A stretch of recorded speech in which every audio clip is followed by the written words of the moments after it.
Hello friends, இந்த வீடியோவில் என்ன பார்க்க போகிறோம்னா கண்மணி என்புடன் தொல்லை என்ன போட போகிறாங்க பார்க்க போகிறோம்.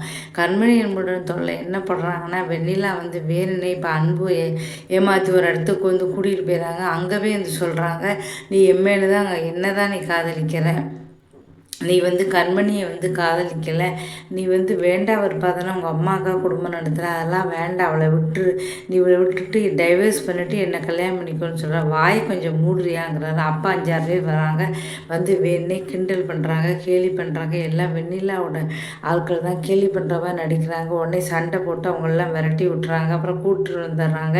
இதுக்கப்புறம் இந்த அன்பு வந்து நம்ம வழி கொண்டு வரணும் அப்படின்னா இந்த கண்மணி உயிரோடு இருக்கக்கூடாது அப்படின்னு சொல்லி வந்து கண்மணி நீச்சல் பக்கமாக வந்துக்கிட்டு இருக்கா. அவளை பிடிச்சி வந்து தள்ளி விட்டுறாங்க.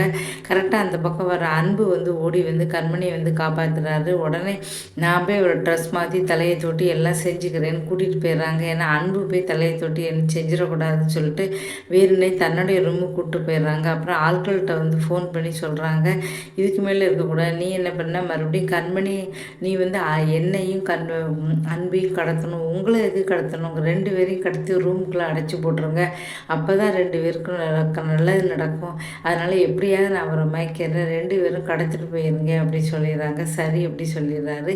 இதுக்கப்புறம் என்ன நடக்க போகுதுன்னு பார்க்க போகிறோம். கண்மணி வந்து பார்த்தீங்கன்னா வெண்ணிலாவை வந்து தன்னுடைய ஃப்ரெண்டாக நினைக்கிறாங்க, ஆனால் அவள் எதிரியாக வந்து நினைக்கிறாரு. இதுக்கு என்ன காரணம் அப்படின்னா, ஃபஸ்ட்டு அன்பு வந்து பார்த்தீங்கன்னா கல்யாணத்துக்கு முன்னாடி வந்து வெண்ணிலா வந்து காதலிச்சார். ஆனால் வெண்ணிலா வந்து தினேஷ்னு ஒருத்தனை காதலிச்சா, அதனால் உன் காதலை நான் ஏற்றுக்க முடியாதுன்னு சொல்லி தினேஷ் கூட 3 மாதம் தனியாக போய் குடும்பம் நடத்தியிருந்தா. ஆனால் அந்த தினேஷ் பொல்லாதவன் தெரிஞ்ச உடனே அதுக்கப்புறம் வந்து சரி இவன் காதலை ஏற்றி இவன் கூட செட்டில் ஆகலாமே அப்படின்னு சொல்லிட்டு வந்திருக்கா. இதுக்கு பேர் காதல் கிடையாது. யாரோ ஒருத்தர் இருக்கணும், அதுக்கு பேர் யாரோ ஒருத்தர் இருக்கான் அப்படின்னு தான். இதுக்கு பேர் காதல் கிடையாது. அதுக்கப்புறம் அதுக்குள்ளே கண்மணி நல்லவன் புரிஞ்சுக்கிட்டு அவளை வந்து அன்பு வந்து ஏற்றுக்கிட்டாரு. இதை வந்து பொறுத்துக்க முடியல, நமக்கு வந்த புருஷன் வந்து இவனுக்கு வந்துட்டாலே இவன் காதலை பிரிக்கணுமேன்னு நினைக்கிறாங்க. இதுக்கப்புறம் என்ன நடக்க போகுது அப்படி த்ரில்லாக போய்கிட்டு இருக்கு. இப்போ இந்த சீரியல் வந்து நல்லபடியாக வந்து போய்கிட்டு இருக்கு. இதுக்கப்புறம் சிங்கப்பெண்ணை அப்படிங்கிற சீரியலை பற்றி பார்க்க போகிறோம். சிங்கப்பெண்ணை சீரியல் வந்து மகேஷ் வந்து எப்படியாவது அன்பு ஆனந்தி கல்யாணத்தை நடத்தணும் அப்படின்னு நினைக்கிறாரு. அப்போது வந்து பார்த்தீங்கன்னா அப்போ வந்து மித்ரா வந்து கேட்குறாங்க, அன்பு ஆனந்தி கல்யாணத்தை நடத்துனா நீ ஜெயந்தி முத்து கல்யாணத்தை நடத்துகிறேன் அப்படிங்கிறார்.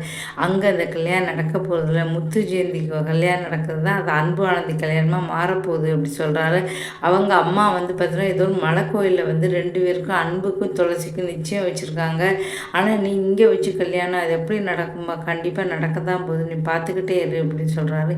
சரி அப்படி சொல்கிறாரு. இப்போ எப்படி அந்த கல்யாணம் நடக்கும், எனக்கு என்னமோ டவுட்டாக தான் இருக்குதுன்னு சொல்கிறேன். கண்டிப்பாக அந்த கல்யாணம் தான் இப்போ மாறி இவங்க 2 பேரும் கல்யாணம் நடக்க போகுது. அன்பு ஆனந்தி தாலி கட்ட தான் போகிறார் அப்படின்னு சொல்கிறாங்க. அது எப்படி நடக்கும் எனக்கு புரியலையே, கண்டிப்பாக நீ பார்த்துக்கிட்டே எல்லாம் நடக்கத்தான் போகுது அப்படின்னு சொல்கிறாரு.